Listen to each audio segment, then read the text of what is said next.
Hi, and welcome to Disctv, the show about the sport of disc golf. I'm Brian Sullivan, and this weekend we're in Gator Country, Gainesville, Florida, home of the Gainesville Disc Golf Club and the Gator Country Classic. Some of the top pros from around the world are here this weekend, and we're expecting some intense competition. You'll get highlights from all the divisions, plus complete coverage of the Men's Open Final 9. Also this week, Mark Ellis demonstrates the basic principles of good putting, and we'll sit down to talk with 10-time world champion Ken Climo.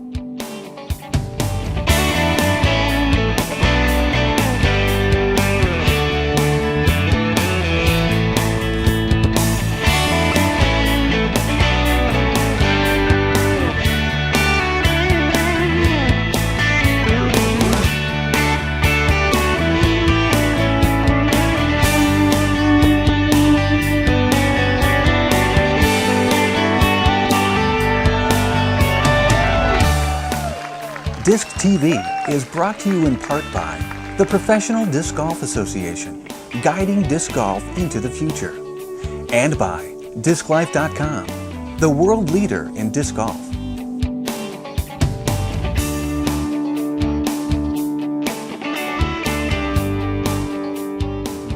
Sean, tell us about the conditions at the course this weekend. Well, it looks like a beautiful weekend this weekend. The wind should be variable, about 10 to 15 mile an hour. The conditions are looking really good. The Gainesville Disc Golf Club has put in an enormous amount of hours and work into this place.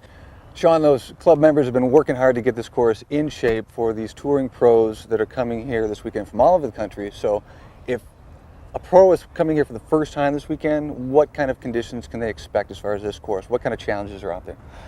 There's quite a variety on the course. We have some tight holes, we have some open holes, we have some short holes, and of course we've just lengthened hole 18 to 566, which will be part of our final 9 this weekend, and it's quite a challenge. And Sean, you know not only the course, but the players that are going to be here this weekend. Who should we be watching? Who have you got your eye on? Well, we certainly have a few ex-world champions here. We've got Ken Climo's coming, or actually he is here, and Ron Russell, and of course the current world champion Cam Todd is here. And we also have, actually, I think 3 of the top 5 women, Juliana, Leslie, and Deb Renner. Those are the players we'll be watching this weekend. Sean, we'll talk to you later. Right now, let's take you out to the action. And now let's check the weekend's action and see how it shook down. Course conditions were excellent. The weather was good, light winds, temps in the lower 70s under partly cloudy skies. First to the women, and can anyone stop the disc golf talent that is Juliana Korver? Not this weekend. The 4-time women's champ set the pace early on, shooting 2 under par for a 3-stroke lead over Sarasota's Deb Renner. Korver would cruise through the next 3 rounds with Renner in hot pursuit until the 3rd round, when Renner would completely fall apart, opening the door for Alabama's Leslie Herndon to snatch second. And Juliana, well, she finished a full 18 strokes ahead of the pack. Juliana Korver, another strong win on the PDGA National Tour. Thank you. Did the Gainesville course give you any trouble? You know what, I really enjoy this course. For the men, it's kind of a deuce or die situation, but for the women, they're far enough that it makes it's a challenging too, but it's possible. So there's a lot of opportunities to birdie out there, but you're not really upset if you don't get them. It's a really fun course. In the Masters division, Florida native Greg Hosfeld was the crowd favorite going in, jumping out to an early 3-stroke lead and bagging an 8 under par in the first round. Under normal conditions, Haas would be content to compete with the big boys in the Open division.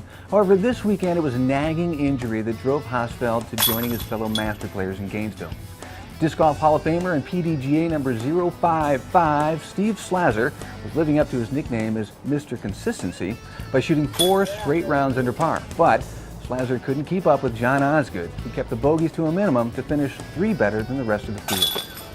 John Osgood is our Masters champion this weekend. John, I understand this is your first disc golf win ever? Yes, it is. Been playing for 20-something years. This is the first one, yeah. And how many years have you been playing Masters? I played, and then I got pushed back in the age rule. So it's my first year back in Masters after serving 3.5 years in Open. So I'm back to Masters. And how was the competition out there today? Tough, competing against 3 former world champions. Very exciting, tough competition. John, congratulations. Thanks and a lot. we look forward to seeing you out there on the tour. Appreciate it, thanks a lot. To the Open division. It was Ron Russell who took command in the first round, carding a tasty 11 under par. Did that intimidate Ken Climo? Like inspiring Climo, who found his groove in the second round of play and turned in a new course record with an amazing 13 down. Dave Feldberg also shot like a madman with 12 under par in the second, and world champ Cameron Todd, while consistently in the hunt, couldn't get his typically outstanding long putts under control. By the fourth round, North Carolina's Brian Schweberger came from behind, cutting a 10 down to sneak into the final 9 past Avery Jenkins and Brian McCree.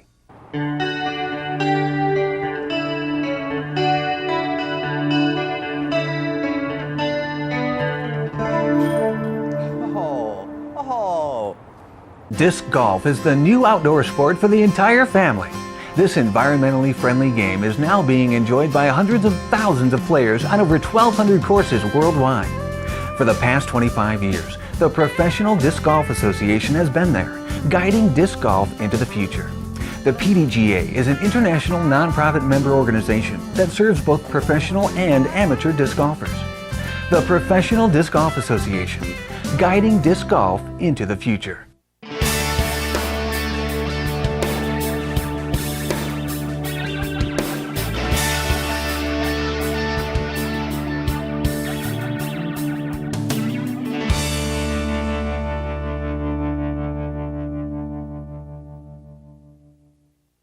Welcome back to Disctv, the show that brings you the world of disc golf. Now, we all have our lists of personal favorites in the sports superhero category. Yours might include Barry Sanders or Michael Jordan or Muhammad Ali. If you're a disc golfer, your list most definitely includes 10-time world champion Ken Climo. Ken is with us today. Ken, thanks for being here. My pleasure. 10 world championships. I mean, it's incredible. It's amazing. It's Tiger Woods stuff. It's beyond Tiger Woods stuff. What's the deal with that? What is your secret? Today alone, you shot a new course record. I don't know how many times I've said, and Ken Climo shoots a new course record. What's your secret? A lot of practice in the early days. Just repetition, repetition, repetition. Lots of practice. And once you reach, the top level of the game and you've got the physical attributes, it becomes a little more mental. And I think it's the mental training. As a youngster, my dad had me playing ball golf and just knowing the game of golf in general and knowing when to be close and, not running it by too far, stuff like that. I'm a pretty conservative player. I think that helps me out on the course with my scores. I don't have to birdie every hole, just a good bit of them. Can you give us a little bit of the history behind your involvement in the sport? You started what year? I started in May of 1987 at Cliff Stevens Park, Clearwater, Florida. And by 1990, you had your first world championship. In October of 1990. I played a lot those first couple of years, just pretty much by myself a lot of times. I'd play 8 rounds in a day, just learning how to play the game. So a lot of our viewers are new players. In those early years, beyond a lot of practice, what was it that really led you, I believe, to that first world championship? Competition. I really love competition. I thrive on it. I like to see how I can do against other people and stuff. And another thing I think I attribute to my quick upcoming is I batted baseball left-handed, which is the same as a right-handed disc throw. Most right-handers bat right-handed and they have no idea how to get power with their right hand going this way, so it takes a little longer for people to get into the game and get them to throw flat and straight. And I think I already had that power by batting left-handed. And I'd played baseball for 13 years. I had that groove down. The same power motion off the back leg, So I think that had a lot to do with me just picking the game up quick. Did you have any previous experience in other Frisbee sports? I could throw a Frisbee. I used to play catch with my friends, Whammo, big beach Frisbee, and I could throw one of those rather well. I bought an AVR sport disc, the 130-gram kind, the light ones they sold in Oshman Sporting Goods, I believe, back in 1986, and I played around with that before I ever heard of disc golf, before I ever saw a basket or anything. And I had thrown one of those quite a few times. I threw it in the water and it sank. I was like, But I had a little introduction to disc golf, before I ever played. That was key too. So let's go over some of the championship years. You won the World Championship 9 consecutive times. How did you stay on top through all those years? Because clearly the competition was getting stiffer every year. Well, that's a question really nobody can answer, not even myself. I mean, you know how golf tournaments are, finicky, one stroke here, one stroke there, good luck, bad luck. I don't know who or what had it in the cards for me to win 9 times in a row. I just came out that way. I think I won one of them by a stroke, another one by a couple strokes, another one by 4, another one by 3. So you're talking 180 holes of golf and you win by a couple strokes. That's pretty even play between 2 people. I don't know, you know, it's just fortune smiled on me, I guess.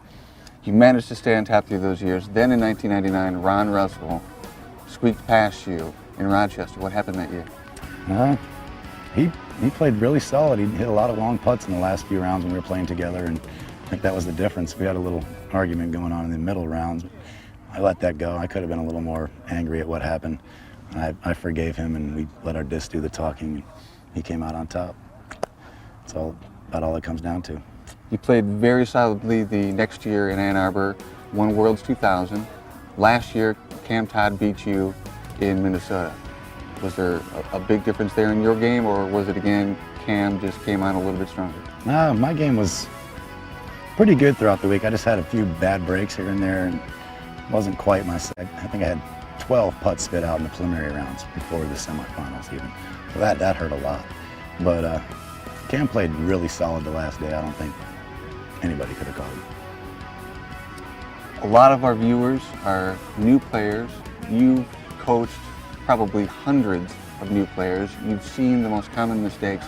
What are those, and what's the fastest way that those players can fix those mistakes? Most common mistake is most people throw the disc a little too high because they're used to a Frisbee, which you need to throw high to get to float and fly before it drops. And these discs basically go straight through the air, penetrate well. So you need, and they go left. Most of them will go left for a right-handed backhand thrower. So what you really need to do is get them low and get some body force on them, not just arm. It's more of a body motion. You get your whole weight through, and that's what keeps the disc flat. And then wrist angle has a lot to do with it too on your follow through. So basically trying to keep the disc flat is a good beginning tip, just flat and straight. If you can throw flat and straight, then you can make little variations off of that. Are there 1 or 2 discs that you would recommend to those players to start with? I'd say a Stingray is a good driver disc to begin with. It's a very understable disc, which beginning players need. And an AVR and a rock. I'd go with those 3 and learn those well before I moved on to anything else. You're very well known for killer mental games. Your mental game is very strong. It's hard to shake you out on the course. What sort of, once those players can master the basic techniques, what advice would you have for them to start getting a handle on their mental game? Well, a big part of my mental game is not really thinking about the competition. I think that draws people into a bad area in your mind. If you think about the conditions, what's the wind doing, how's the ground, is it skippy, is it not skippy? If you keep yourself in the game that way mentally, I think it'll help out everybody. Just think about the conditions and what you have to do on this hole, and not so much about what the competition's doing. Now I'm going to ask you one final question here, and I want our viewers to understand that your answer might not be the best disc for them, as they may be beginners, but what is your favorite disc right now to drive with? To drive long distances, I like the T-Bird, KC T-Bird or the CETL. To drive medium distances, the Rock is the best disc of all time. And I'll go on camera saying that. He's Ken Climo. He has won the World Championships 10 times, and we have little doubt that we'll be seeing him in the winner's circle again. Ken, thanks for being here. Thank you, Brian.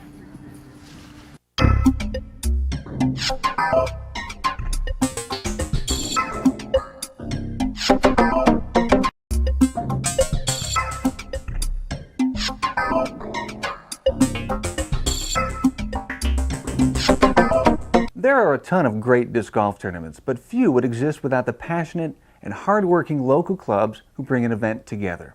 We spent some time with a few of the folks behind the Gainesville Disc Golf Club here in Florida. Susan Segrist has been involved with Northside Park from both the Park and Rec side and the club side. Now let's meet Susan Segrist. Susan sits on the board of directors for the Gainesville Disc Golf Club. Susan, you folks have been doing a great job at this course. Thank you. We really enjoy it out here. How much maintenance time goes into maintaining a disc golf course of this size? Well, we currently run about 6 annual events.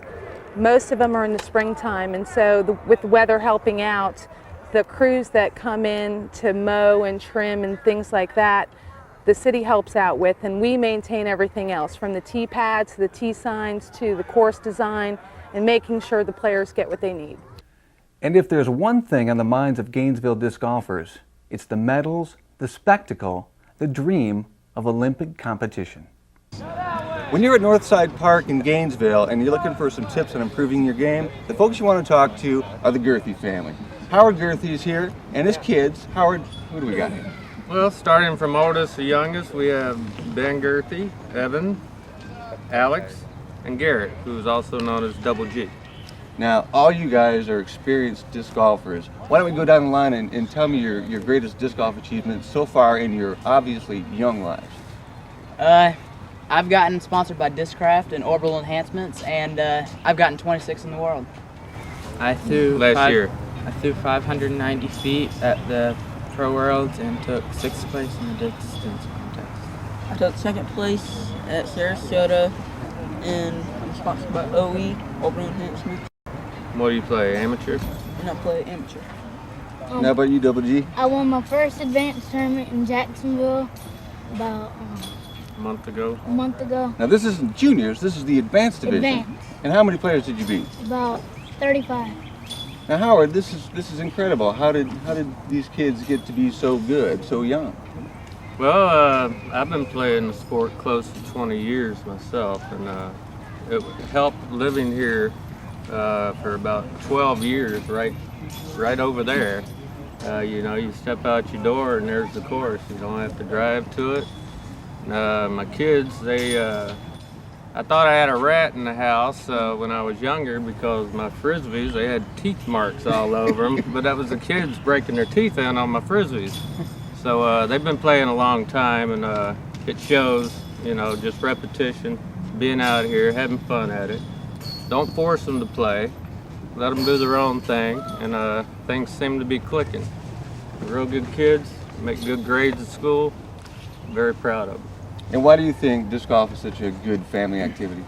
Because you're in the outdoors, you're not cooped up on the couch playing video games, you know, you're getting exercise. To play around out here, you're walking a full mile.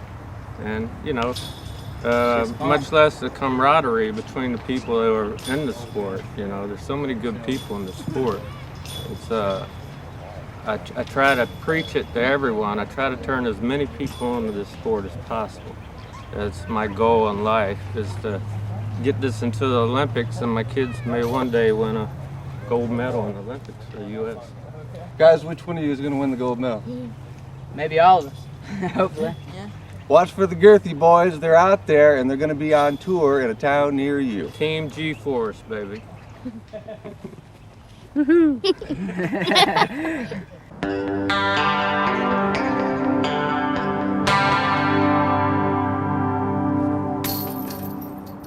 Good morning, my name is Mark Ellis, and we're here today to talk about putting.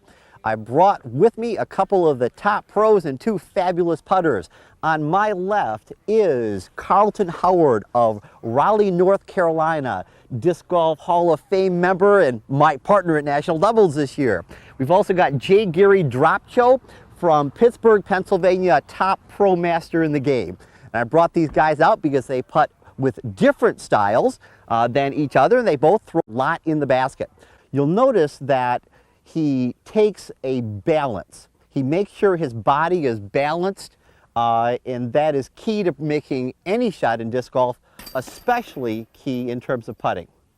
Carlton is using a right foot forward putt. That is the most traditional approach to putting. You'll notice that one of his feet is behind the other, and the center of his body is facing the basket. His shoulders are square to the basket, and his job is to throw a disc that goes flat and in the center of the chains. And of course, you know, sometimes that's exactly what it does. Jay Gary also does a foot forward putting style, also squares himself to the basket, but he does the unusual opposite foot forward. He puts his left foot forward. Probably, I don't know, 1 out of 20 golfers in the world does it this way, but you see him do it and you see why it works for him. Under the rules of disc golf, a putt happens anytime a player is within 10 meters of the basket. 32 feet 10 inches. So if you're inside that distance, you are now making a putt. If you're outside of that distance, you're making a shot. Obviously, some people can throw a putter motion and form and throw it 100 feet. They are putting in form, but they're not putting within the definition of the rules. We have a variety of putters here for you folks to look at. And these are just the putters that the three of us happen to use. Carlton uses something that is known as an AVR, one of the first beveled edge discs that were ever produced, and maybe the most popular single putting disc out there. AVRs, like all putters, come in different degrees of hardness. Some putters are relatively stiff, like this one. It's very stiff, it doesn't bend easily. Other putters are very flexible and they bend like a pretzel. I mean, no problem. People have different preferences. I personally like hard putters. A lot of people like soft putters under the theory that they don't bounce out as easily. I would rather put it in the chains and see if it bounces out or not than not put it in the chains. So I tend to putt with what I think has the best chance to hit the chains at all. Some putters don't have a beveled edge disc, beveled edge at all. This, for example, that I'm holding is known as a rattler. And a rattler looks very similar to beach frisbee. No beveled edge, just flat edge, and some people like this. Everyone likes certainly different things in terms of their putters.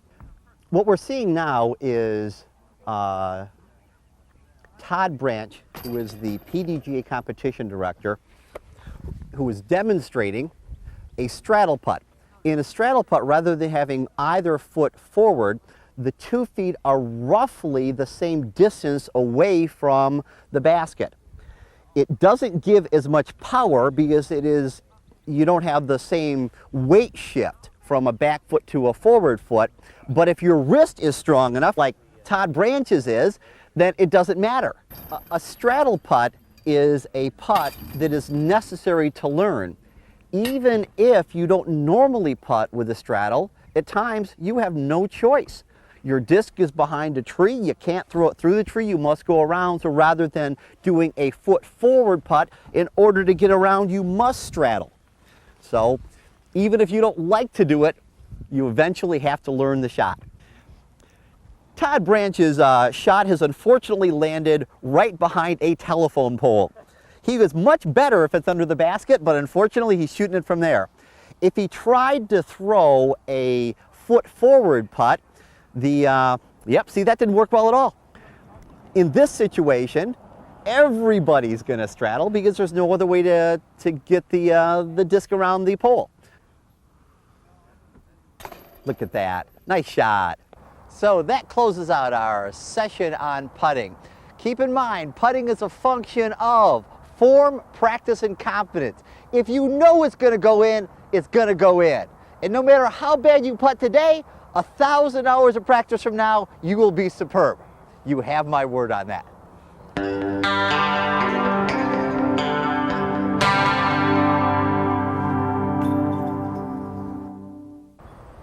And now for something completely different. It's Northside Park, Hole 8. We're with Sean Harrigan, and Sean, you're the man at this course. Now, let's talk about Hole 8 for a second. What I'm seeing here is two choices. One, you can try to thread the needle straight up the middle, which looks like a real tough shot, or you can take the tricky anheuser shot around the trees. What do most golfers prefer to do here? Most of them usually take the wider fairway, which would be the slow fade to the right. Absolutely. Now today we've got a little bit of a right to left wind. Is that going to affect that shot? Absolutely. It'll push the lip down on the right side of your disc where it might not go up underneath the pin or fly as correct as it should. Do we have any chance of getting a par on this hole today? Absolutely. Well, let's go get some.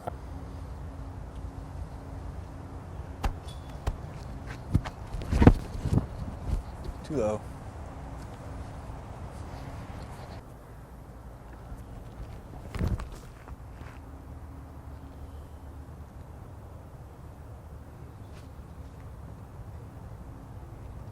Very nice. Thank you. Heck yeah, man. Take some of that. Now this is seriously tight, and I can see that if you were to get into some of these bushes here, your upshot could be pretty painful. Absolutely. You can get in a lot of trouble over here to the left and even the right. gack. Oh, that's ugly.